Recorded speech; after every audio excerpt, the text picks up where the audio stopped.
Sanibonani bafethu. Ninjani niyaphila? Let's hope niyaphila mfowami Mkhonzo nibingelelayo.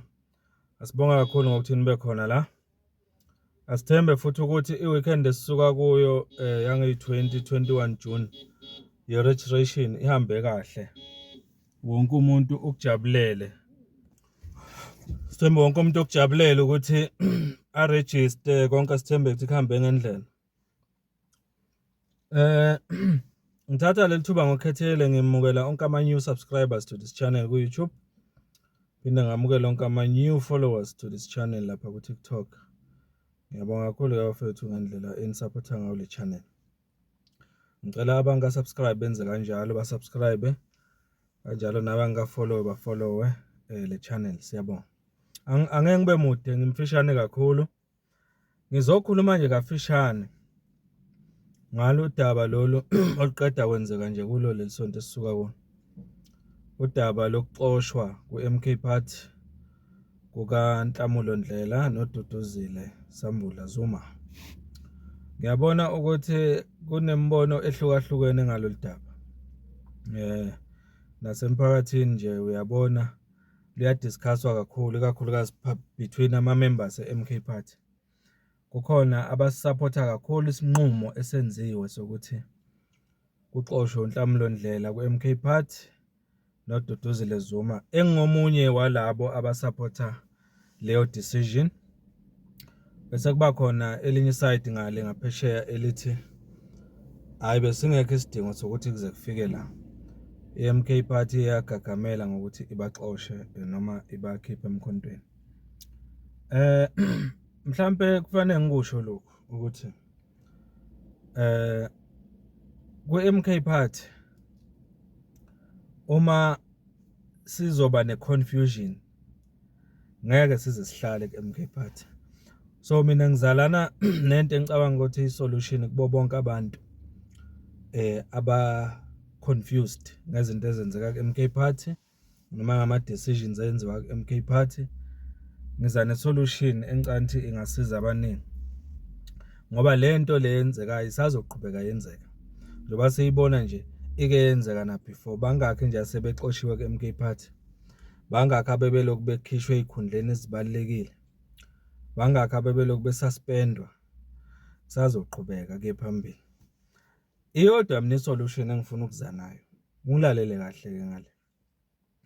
Khumbula into eyodwa ukuthi ngeyi-16 December 2023 uma uPresident Zuma ememezela ukuthi ngeke asayivotele i-ANC, sekuneqembu elisha alizolivotela elibizwa ngomkhonto wesizwe party. Khumbula lelo langa ukuthi yini lena eyakwenza ukuthi wasuka wayolandela lelo qembu eliyovotelwa umsholozi. Buze that thing. Mina le solution le ngicanti le nginayo mina izosiza nabaningi. Mina ngikhumbula into eyodwa mangilalela leso sithangami umsholozi ethi uzovotela i-MK Party. Ngavele ngazidecide akekho owangicela noma owangitshela ukuthi angikwenze. Ngoba all along bengivele ngingumlandeli kaPresident Zuma. Ngikholelwa kuye iminyaka njengoba ngihlezi ngisho la kuma video. Ngathatha leso sinqumo ngamlandela. Kusho ukuthini ke lokho kimi? Kusho ukuthi i-MK Party le ayivotela umsholozi nayi president yayo futhi. Kusho ukuthi mina njengoba ngikholelwa kuye kwipolitiki yakhe and everything. Kusho ukuthi lapho ekhona umsholozi nento ayisupportayo umsholozi ngizobe ngilokhu ngiyisupporte njalo ngaphandle kokuyekethisa. Every decision esupportwa uPresident Zuma noma kungathiwa i-decision enjani, mina ngizobe ngilokhu ngihamba naleyo decision. Ngikholelwa ukuthi nawe khumbula into eyakwenza ukuthi ulandele MK from 16 June 2023 kuyokusiza lokho. Ngoba kusazoxoshwa abantu abaningi uma kuwukuthi wena sobonde nabantu abathile abanikwa ama-positions athile ku-MK. Hayi usazoba nenkinga kusho ukuthi uyohamba nabo vele uma behamba. Kodwa umsholozi uma ngabe beloku behamba abantu ku-MK Party yena eloku esele, mina nje umfowabo Mkhonza ngiyobe ngilungisele la ku-MK Party. I don't care ukuthi kuhamba ubani, kuxoshwa ubani, noma bangenza ithangami after ukuxoshwa kwabo. It won't mean anything kimi because mina ngikholelwa kubaba uPresident Zuma and ngikholelwa kuma decisions asupportwa ubaba uPresident Zuma. For instance, i-decision yokuxoshwa uNhlamulo Ndlela noDudu. Ngikholelwa ukuthi ubaba uZuma uyisupportile leyo decision ngesizathu ukuthi ebekhona kulesa sithangami la beku-announcewa khona ngokuxoshwa kwabo kwi-MK Party. Ngiyakholelwa ukuthi usupportile leso sinqumo ngoba zange siphikise even after sesimenyezelwe ukuthi kunjalo. Nakho kunye ekufanele sikukhumbule la. Ubaba uPresident Zuma uyipresident, kunama officials awabekile lapha nalapha ukuthi asebenze nawo lapha phezulu njengoba siwazi ke. Okusho ukuthi nakuba ewupresident uyawanika lama officials kodwa ithuba lokuthi aphawule aveze imbono yabo before kwenziwe i-decision. Yingakho isinqumo mawuzozwa sethulwa lapha kuthiwa isinqumo sama officials e-MK Party esupportwa now President Zuma. Sho ukuthi is a collective decision. Into engayithanda ke ngesikhathi kuxoshwa noma kukhishwe esikhundleni sokuba uSG uFloyd Shivambu. Ubaba uZuma was present and after yenziwe leyo decision wa comment washo something which is very important ukusupporta le decision eyenziwe ngokuxoshwa kukaFloyd. That's very key.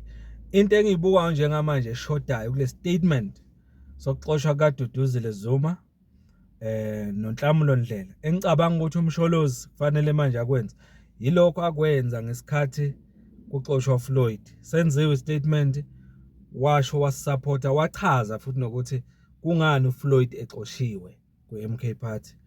Wachaza incwadi bezilokhu sithunyelwa ku-MK Party ngama-organization athile a-consent and everything, especially mayelana nohambo lukaFloyd loku eMalawi ayohlangana noBushiri. Wachaza umsholozi, wachaza ukuthi then leyo matter leyo yadlula ngoba sekukhuluma uPresident.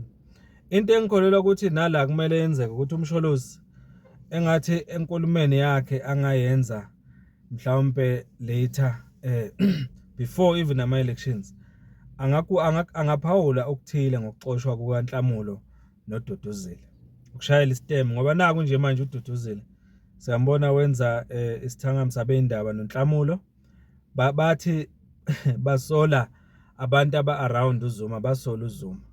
Therefore basinika impression yokuthi i-decision yokuxoshwa kwabo ku-MK yi-decision yama-officials e-MK Party kuphela, akusiyo i-decision kaMsholozi. Therefore umsholozi njengamanje into mina engiyifisayo nengikholelwa ukuthi izokwenzeka futhi ukuthi kuyofuna ukuthi asenze statement esivela from kowakhe umlomo ngendaba kaDuduzile nendaba kaNhlamulo njengoba enza after kuxoshwe ubani na uFloyd Shivambu. But nje sengiphetha ngizothi uma ula ku-MK Party ukholelwa ukuthi iyona organization e-right, avoida ukubonda kakhulu nama-individuals, bonda ne-MK Party, ubonde nopresident we-MK Party. Yonke decision esupportwa uPresident uZuma i-decision leyo kufanele ukuthi isupportwe yiwo wonke umuntu oyimember ye-MK Party. Njengoba isupporta i-decision yama-officials waba present lapha yana makwenziwa i-decision yokuxoshwa kaDudu noNhlamulo, let's support that.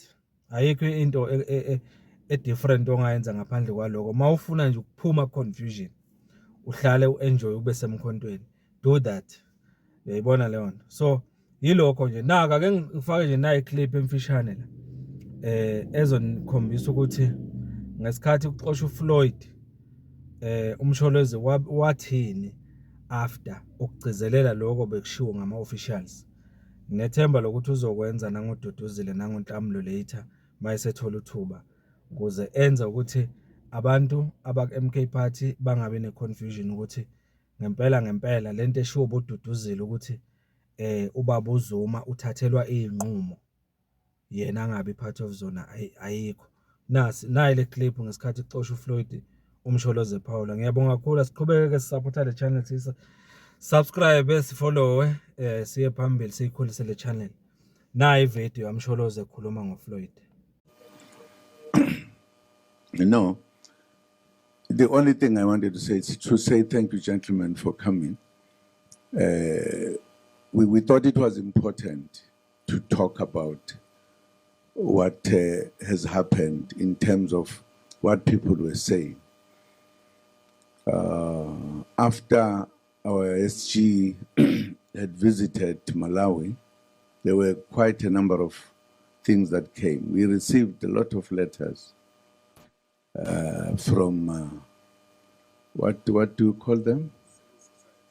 Civil society. Was it the civil society? I doubt. No.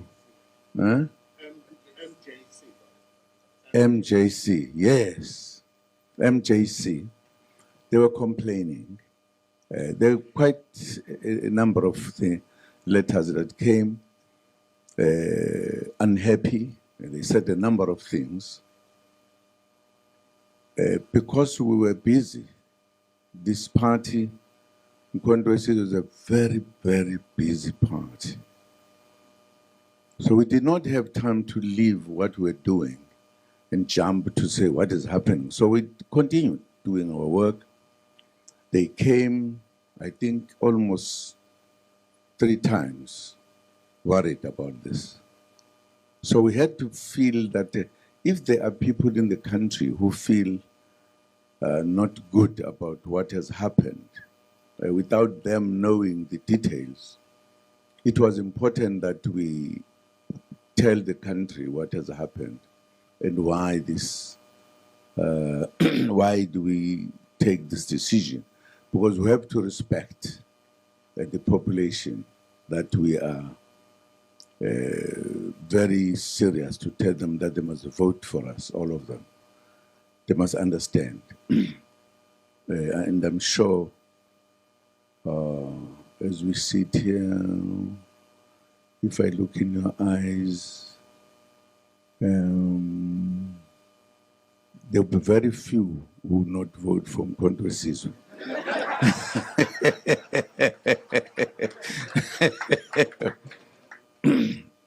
So I thought it was important that we should take into account, given the fact that, as we had in our statement, that there are rules we have, and there were people who were then talking, and we thought we should then have this to alert the country and tell them, even those who have been saying, what is this? Others were talking about how those people or that person in particular in that country, what are the relations with people in the Middle East and everything.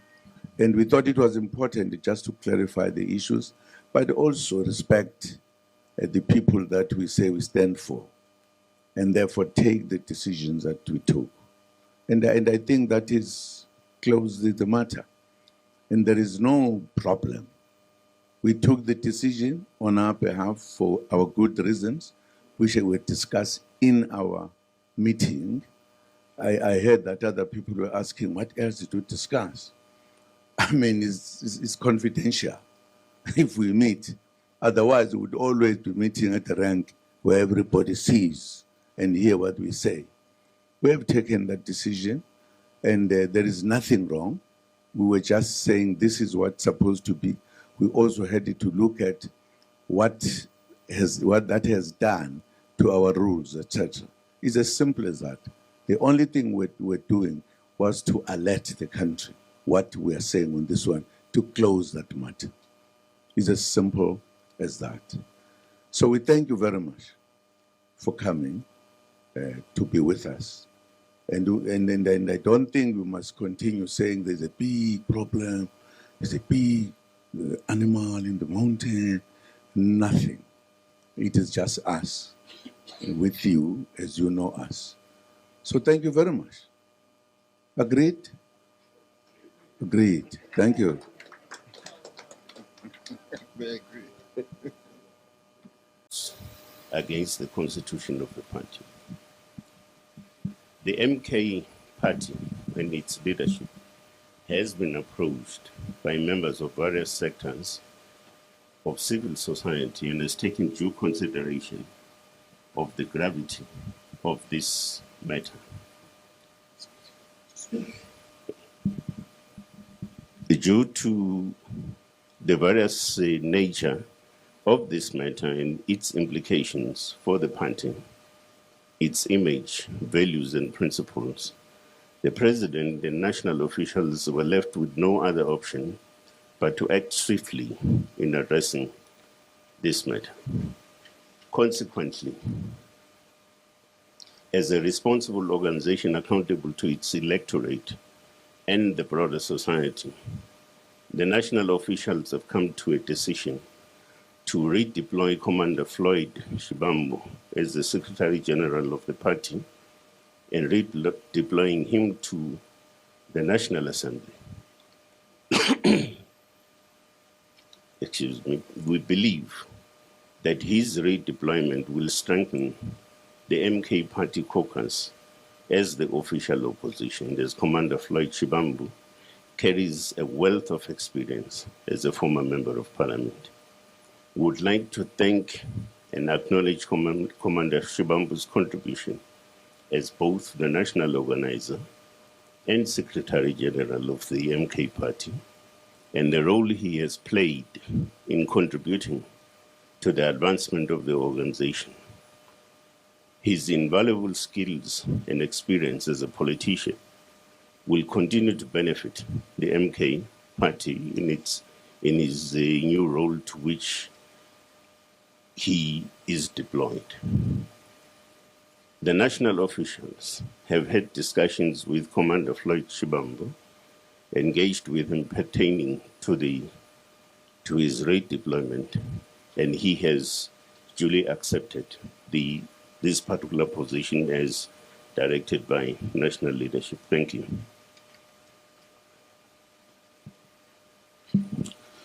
Thank you, National Chair. At this point, we are going to give an opportunity to Commander Floyd Nyeko Shivambu to say a couple of words. Thank you. Commander. No, thank you very much, National Spokesperson and the national officials, the President. I want to take this opportunity to thank the President Jacob Gedleyihlekisa Zuma, and the leadership of Umkhonto weSizwe and the membership for having assigned me a very important role to become a national organizer and then Secretary General. I want to confirm that the national officials have taken a decision which I fully accept as a disciplined member of Umkhonto weSizwe. We've been redeployed to the National Assembly and will continue to play the role of advancing the agenda and program of Umkhonto weSizwe. It has been an invaluable roles that we have played and a humbling experience that we have been assigned by the President. I want to thank him for leading the program of unification of all the progressive forces in South Africa. That is the agenda that we're going to continue to pursue. I think that will clarify the issues that pertains to this. And on behalf of myself and everyone else who is involved, we want to regret that the decision in terms of the visit to Malawi was not consistent with the constitution of Umkhonto weSizwe, as is reflected in the statement. And we fully accept the new responsibility. Will continue to play a role and build the organization towards the 2026 local government elections and towards the 2/3 majority victory in the 2029 general elections. Thank you very much, Comrade President. We really appreciate the role that you have given us and the redeployment, the confidence that you continue to show even when we falter in terms of some of the issues that we deal with at personal level. Thank you very much. I really appreciate it.